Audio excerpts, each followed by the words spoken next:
It was always, he'd square you up and look you right in the eye and say, really? Like, you're going to do better than this. And it wasn't about him. It was about you digging deeper into your soul and realizing that there's something more in there. And he's going to do everything he can to show you that it's there. And we're going to pull it out.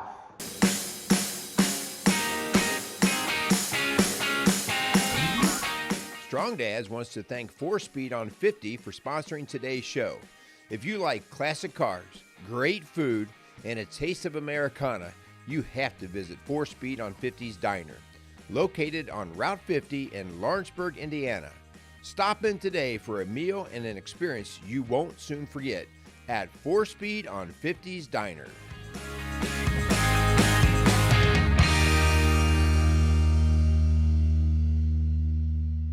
Welcome to Strong Dads. Hey, this is Hutch coming to you today. A little bit off the beaten path.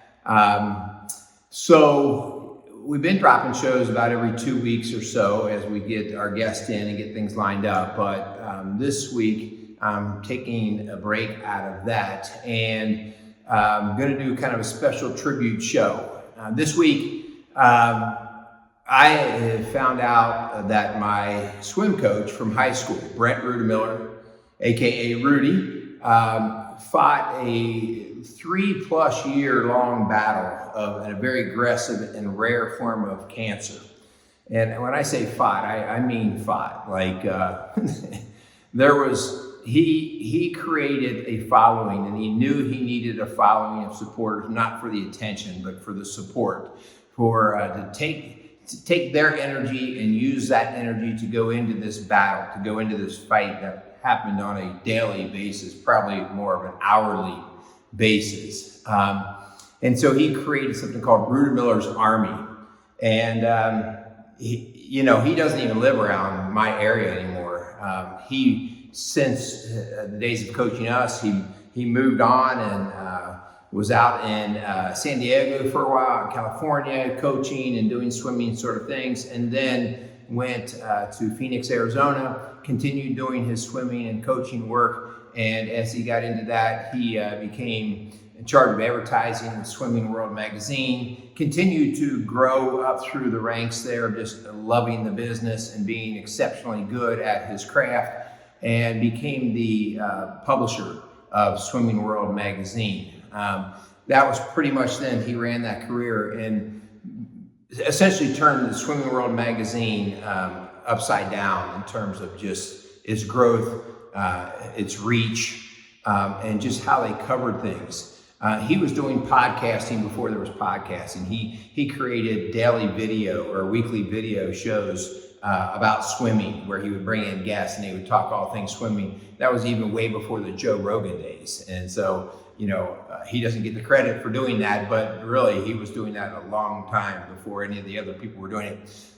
Brent was a front thinker. He was courageous like crazy, fearless. I mean, fearless, almost to a point where a little crazy fearless at times. Or I could tell some stories, but I'm not going to, of things that he did. You're like, I don't think that's a good idea. And he would always give that kind of silly laugh and go, well, let's do it.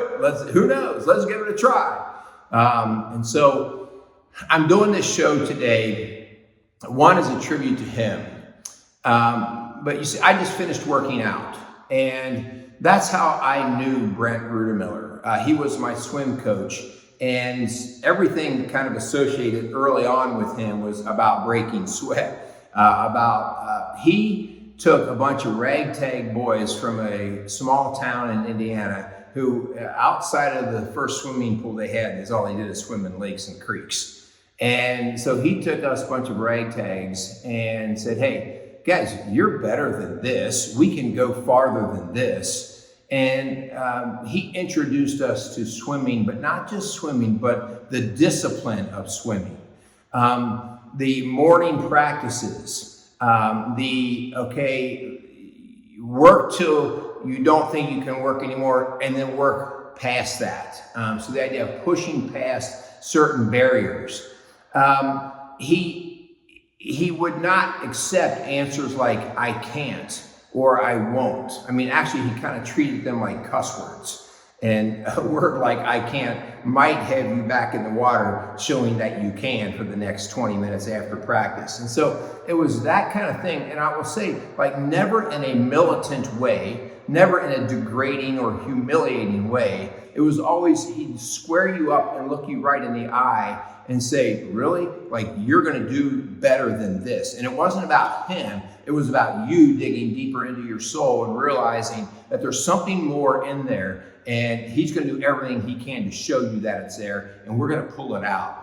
And so it's for that reason that I did my workout today, got my sweat on, and I wanted to just give him this tribute of thank you for instilling the things in me that you have. And I know all of the other swimmers, so many other swimmers and beyond swimmers, Special Olympic athletes, business people, all of these other people he fed into. You know, he had a saying. He's like, you know, I determine success not by my wins, but by the people I can help to get their wins. And so he wanted you to win, because if you were winning, that meant that what he was doing was winning, and versus just him going out for the trophy himself.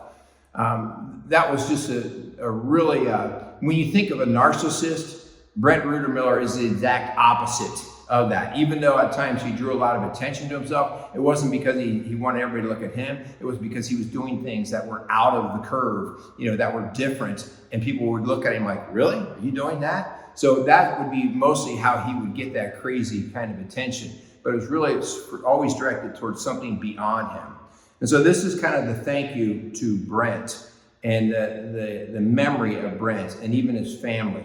Some people don't know that. They think that he was just this cocky guy full of energy, and they don't even know that he had two handicapped sons, 3 children, Shoshana, Theo, and Eric. And the 2 boys, Theo and Eric, had some pretty severe handicaps, to the point where, you know, they're going to be under his and his wife Ellen's care for their life. And you know, Brent and I have talked about that in the early days, literally like the first year or so. There were some hiccups there, like some very humbling, what am I going to do with this? How am I going to handle this? And Brent, as he did everything else, he flipped it back upside down on its head, and he's like, well, let's go see what we can do with it. And between he and his wife, Ellen, they just dug in and said, this is our course. Maybe it's not the course that we would have chosen for ourselves, but this is our course. And we are not going to spend time whining and complaining. We're going to spend time making it the best course ever. And so that's that whole making lemonade out of lemons. And that was just part of his legacy, always making the best out of everything. So as I go to wrap this up, here's kind of the takeaway. Every single one of us had people in our lives. If you're watching this show, it's because you believe in strong dads. You believe in something better every day for you and your family. And so if you're watching this show, you have to know that you did not get those belief systems on your own. Somebody helped you along the way. You had either a mentor, a coach, a parent, a teacher. You had somebody who bled that into your life and fed it and nurtured it. And here's the point. Most teachers and mentors and even parents don't even know exactly what they instill in people. Like, I taught for my career, and I used to always say, man, I don't know how many times I've said things that hurt people or help people, because you don't get an immediate feedback response most of the times as to what you did, whether it was valuable or not. And so, you know, for myself personally, like, just recently, I had a lady come up to me and she goes, I know you don't remember me, but you were my counselor in high school, and you were the one who told me to not settle for getting a certain type of career that she was thinking about and go for the career that she loves and she desired, even though at that time she could not see how that she could ever get there. And I must have said, I had no clue, but I must have said, do not let those things hold you back. You keep driving and you let God take care of the rest. And so she thanked me. And to be honest, like, I don't remember any of that. But the idea that she came back and she thanked me. And so my point would be, you have people who have talked into you, spoken to you. Have you said thank you? Have you shown them that their work was valuable, or their words were valuable, or their lessons were valuable, the takeaways that you have, that is fertilizer back to them, but it's also a message to you that all of your arrogance can leave you, because you didn't get where you are because it was all about you. You got there because somebody thought just for a second about how to make you better, and how to help you, how to challenge you even maybe when you didn't want to be challenged. And so how about this week as your challenge? You take some time to scribble down some of these people that have led you into the place that you are in your life. Some people that have inspired you and coached and spoke well to you.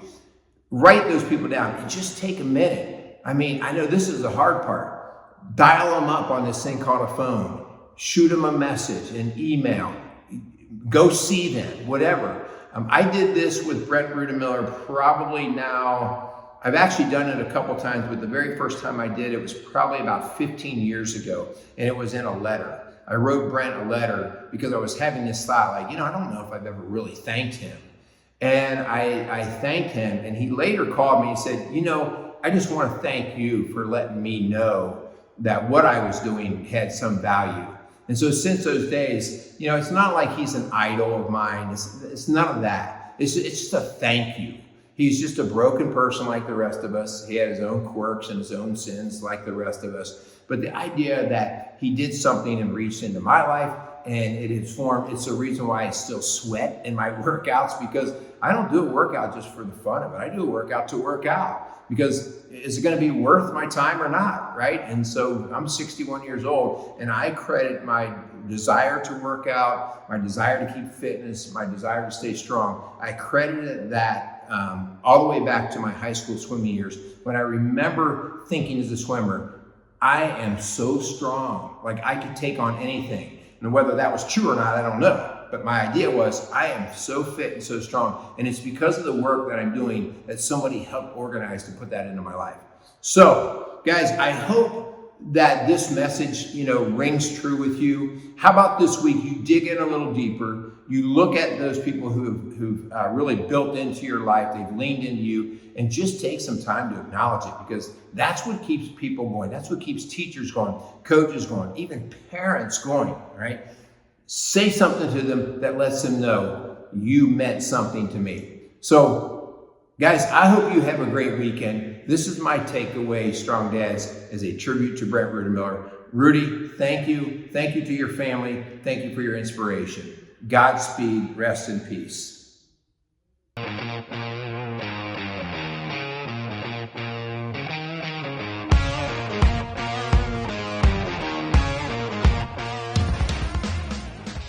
Strong Dads wants to thank Quality Auto Mart and Service for being a proud sponsor of the Strong Dads podcast.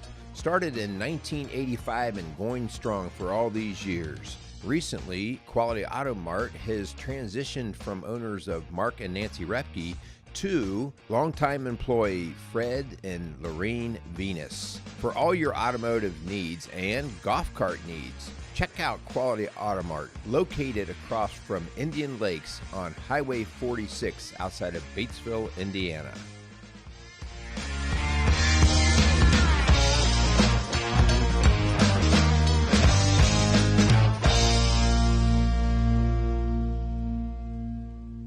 Casey's is a premier garden center and gift shop located in Lawrenceburg, Indiana.